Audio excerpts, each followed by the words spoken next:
Hey, my name is John, and I'm a human doing. And what am I doing today? I'm making a tree coat rack. Now, I'm calling this the Lasso coat rack because we found this, or I first saw this on the Ted Lasso television show, and my wife and I watched that in the evenings, and I thought this was really cool. I thought it'd be a great Christmas gift, which is what this is. So I'm filming this right now before Christmas, but it's actually a Christmas gift, and I'll put it on after Christmas just so that the person who's getting this, wink, wink, just so they don't know that they're getting it before Christmas. So please like and subscribe. Have any questions, post them down below. I'll get to them as quickly as I can. And here's how we do it. Now you can see the one that I found. This is just a still shot of the Ted Lasso television show. And you can see it in the background. And this is the finished version that I ended up with. They're not identical, but they're pretty close. And there's really not a whole lot involved in this. It's I think I mentioned it somewhere else, but it's kind of an art project as much as it is anything else. So I'm using a scrap piece of wood just as a straight edge to get close to the original. I'm not making any real measurements other than, I wanted the overall height and the width to be roughly the same. And I did find this on another website. I found the company, or a company, that makes these. I don't know if it's the one that's on the show or if they're the original manufacturer or not, but I did find them. So I did put a link in the comments for who that company is. But again, I don't know if they're the only manufacturer of something like this. You can see here when I'm drawing, I'm also using 3 different washer sizes. And that's just to make radiused edges. You can see the radiused edges there. So you can see here, I'm cutting the initial shape out once it's drawn with a jigsaw. And jigsaws are fairly common, they're not expensive. And what I'm trying to do is cut close to the line, but I'm not being overly critical about it because I'll be cleaning it up with a router. Now, if you don't have a router, you could get a little closer to the line and then sand to the finished size that you need. But in my case, I'm going to be cleaning up, like I said, with a router. It'll require less sanding, so I'm not being super picky when it comes to, to my cutting. And I'm just sort of I'm pushing it through fairly quickly, so I'm not concerned about it at all.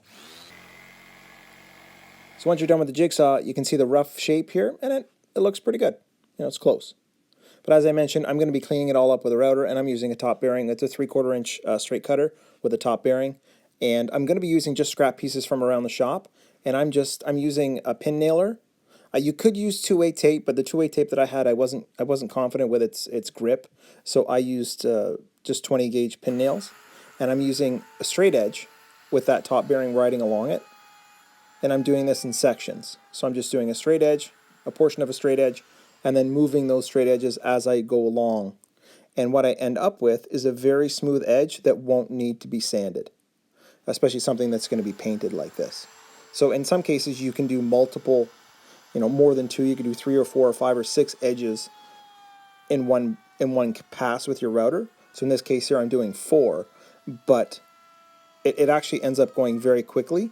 You do put some pinholes in the router, or sorry, in the workpiece, but because of the really slight nails, because they're finished nails, they're very easy to fill later on. In fact, the primer actually does most of the filling for you.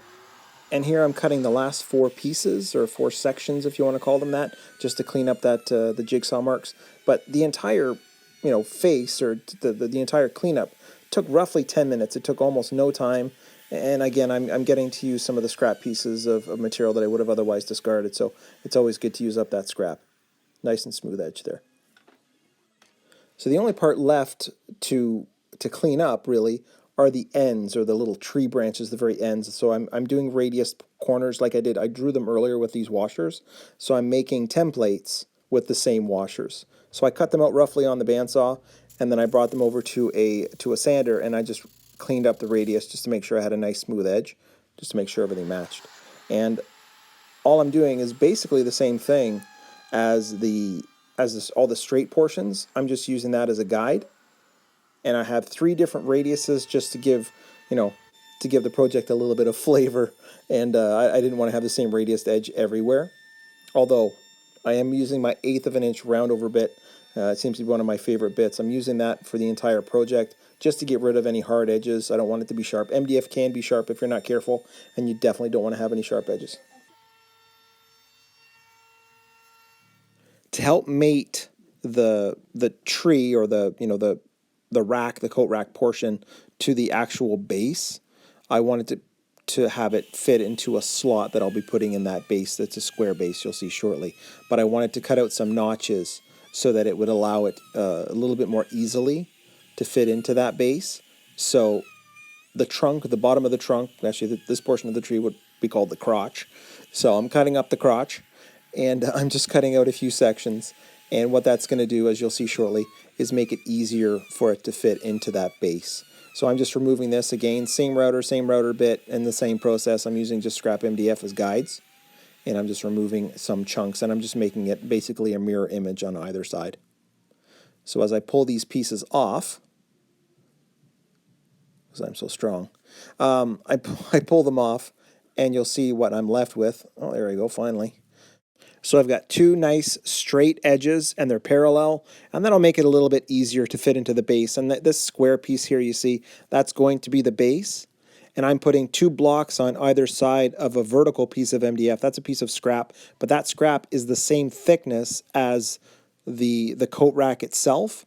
And even though I'm using a 3/4 inch router bit, or 3/4 inch, so it's 3/4 of an inch wide, that doesn't mean the MDF that I'm using is actually 3/4 of an inch. Sometimes it's 19 millimeter, sometimes it's 18 millimeter even, or slightly larger than 3/4. So I'm using a piece of MDF, that way I know for sure I've got the right width. And this is the proof is in the pudding. So you can slide that piece of MDF, the notches that I cut there, and you just push it right down. Now, unfortunately, it's a little too long to fit in, but you push it in, and once you get it centered, I'll give it a quick whack here. There you go. And it'll fit in nice, and you can see how it's nice and flush. And now that I'm happy with the fit of that, that slot and the top portion of the coat rack, I can move on to the final shape of the base. And I didn't just want a single piece of 3/4 inch MDF. I didn't want it to be that thin. I wanted it to look a little bit more substantial.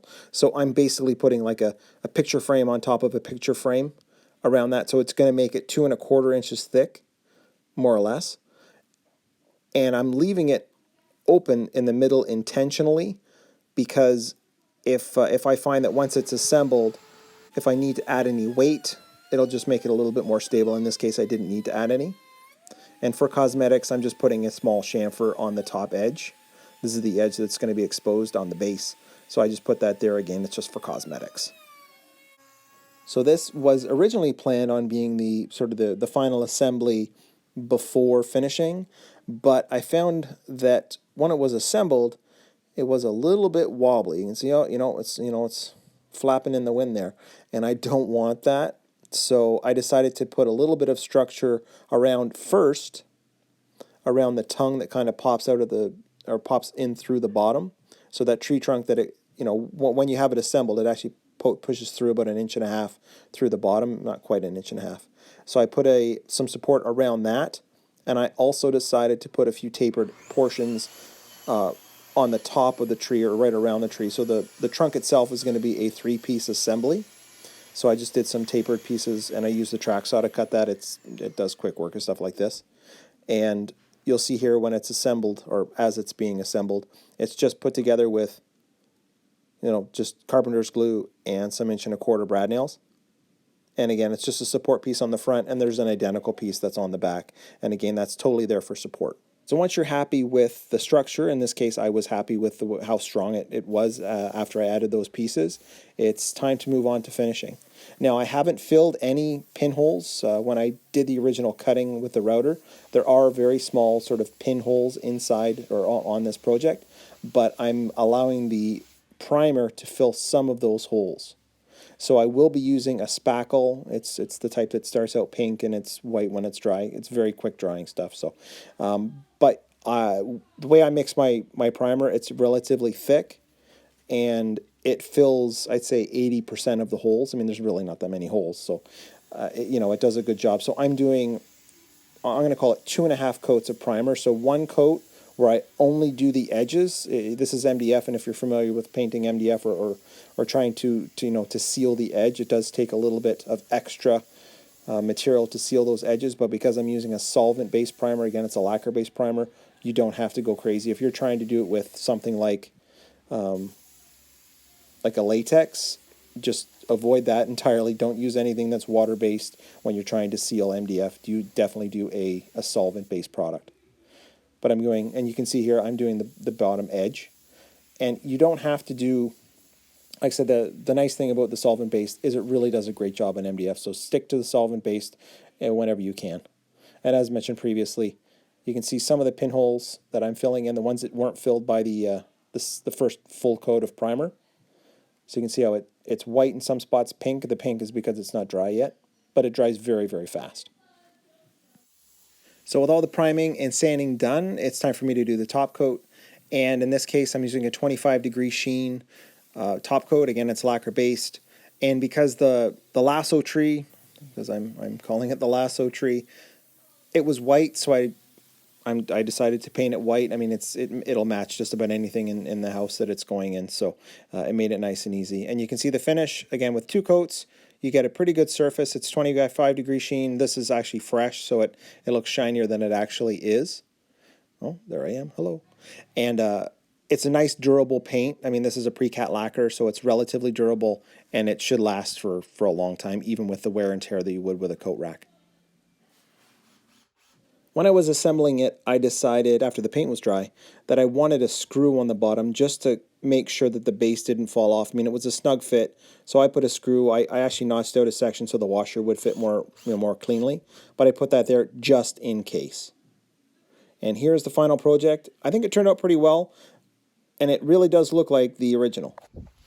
Thanks very much for joining me. This was a lot of fun for me to build. I wasn't sure how it was going to turn out because it's kind of an art project. I mean, as much as it is building, it's a bit artsy-fartsy. So I wasn't sure how it was going to turn out, but it turned out really well.